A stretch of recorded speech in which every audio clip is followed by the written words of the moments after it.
So we recently got a comment asking how to gain confidence shooting famous people, and I thought maybe we could explore that. I know you've got a shoot in mind. I was photographing a guy who was a composer and a conductor at the Barbican, and there were rehearsals. I got there, I was very nervous. It was for a really cool magazine, Wire magazine, a sort of music, alternative, avant garde magazine.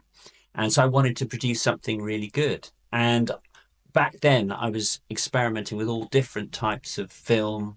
And this particular film, I've never heard of anyone else who's ever used it. It was called, drum roll, Technical Pan, Kodak Technical Pan. It had its own developer to develop it in because it had such fine grain. It had the potential to go very, very contrasty. So it used this developer called Technodol. I would go off on a tangent and use normal developer, Rodinal, which is an Agfa developer, mixed with D76, which is a Kodak developer. This is really properly nerdy stuff. And I'd get these really contrasty results. And actually, the negatives were almost impossible to work with. I was waiting for the maestro to arrive and I was getting more and more stressed. It's intimidating, someone who's a global presence, a sort of part of the cultural elite for a good magazine. And I was sort of in my early 20s, not had that much experience of life. I was really struggling. So I set my camera up. It was in a sort of backstage rehearsal area at the Barbican. I was all ready to go. I had my light. I had one flash head back then, a Bowen's. And I suddenly thought, my nose is running. I sort of wiped this liquid away from my nose and it was blood. And then I looked at my camera and it was covered in blood. And I looked at the floor. There was a big pool of blood on the wooden parquetry flooring. Just at that moment, Kristof Penderecki came in to my scene that I'd set up, and I had this mirror in the sort of dressing room as well. We had to go. He must have thought it was the most extraordinary scene. I eventually got two rolls before a nurse arrived and was looking at the spectacle and sort of grabbed me by the arm and tried to take me to the office to sort of get checked out. She obviously thought I was going to have some kind of episode, a heart attack or high blood pressure. She kept saying, "You've obviously got really high blood pressure," but it was the stress of trying to get a picture in a really difficult situation. And all the while, Kristof Penderecki's music was playing. They were rehearsing this music. It was in the background. I remember these shrieking, discordant violin strings, lots of string instruments. It was really disturbing. I never forgot it. The pictures were pretty okay. Now, what I might do is actually treat them with ferricyanide reducer, which is a chemical that it can reduce some of the density of the negatives because they're very, very difficult to work with, and see if I can get something out of them. It was only when he died in 2020 that I remembered this kindly, kind of gentleman that I'd photographed all those years ago with this bizarre music, which seemed strangely familiar. And when I posted the picture on my Instagram and did a bit of research, I found out that he was the composer of the music in The Shining and also The Exorcist. So how ironic that I inadvertently created a photographic horror show, which would be completely fitting for Stanley Kubrick's masterpiece or The Exorcist. Very, very strange. So it's fair to say you definitely did get nervous. Yes, I did get nervous. I made the situation much worse by slavishly adopting this very esoteric technique, which was very hit and miss.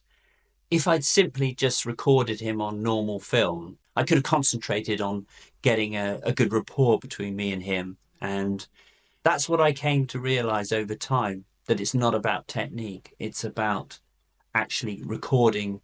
Photography is a purely mechanical method of reproducing your idea of reality. These techniques kind of throw away information, cross processing. This particular technique that I used, you're degrading the image. And nowadays, you can start with the negative as a musical score and interpret it in Photoshop after you've scanned it in a myriad different ways.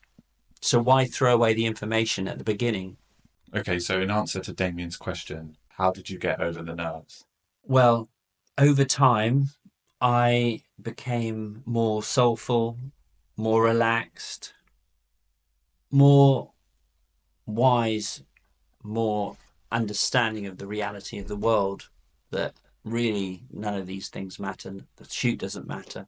I don't matter. This is a photograph for somebody to promote what it is they're doing. It's not really of any degree of importance. And ultimately, when you actually embrace that and you actually realize that all that really matters is your friends and your family. I mean, stepping back, the further back, yeah, I think over time I've stepped further and further back. So quite often now I just think we're just a tiny on a tiny speck in the particular part of the universe that we are. We're of so little consequence. The whole earth is of so little consequence. Nothing matters. Nothing's important. I mean, it's not really nihilism, but it's just an acknowledgement of the fact that it's not worth getting upset and stressed about things. But I think it's inevitable when you're young that you're going to do that. You're going to focus and just see the immediate horizon. I've got to, have a career, I've got to support myself, and that's entirely appropriate. But quite often that desire stifles creativity because you become concerned with the minutiae. If you can sort of step back and try to see that these are just people like you or I. They're not kind of better or worse than us. They're just trying to do what it is they do. I often say to myself that I'm as good a photographer as Ewan McGregor is an actor. And so I've every right to be there and to photograph him. And my life has led to this. But early on, when you are starting out and you haven't got that kind of wealth of experience to draw on, there are sort of practical things you can do. I mean, my nosebleeds were an outward manifestation of inner turmoil and stress. And you can alleviate stress with regulating your breathing. I've talked about this with smoking. Smoking inadvertently regulates your breathing. So pick up smoking, Damien. No, don't pick up smoking. But you can take a deep breath and go outside. Don't go outside and have a cigarette, but go outside and take a few deep breaths. Get out of the environment because sometimes it's very claustrophobic. It was certainly very claustrophobic when I was photographing Kristof Penderecki because it was in this a room with no windows, and the pressure sort of bit was building, and the music in the background wasn't helping that. Nothing is really as important as you think it is. Yeah, and I'll just like to add something you always say is no one will remember if you look silly on the day. All that they'll remember is a good picture. And also they don't remember your bad pictures, I feel like. No, They only yeah. remember your good pictures. So What bad pictures? okay.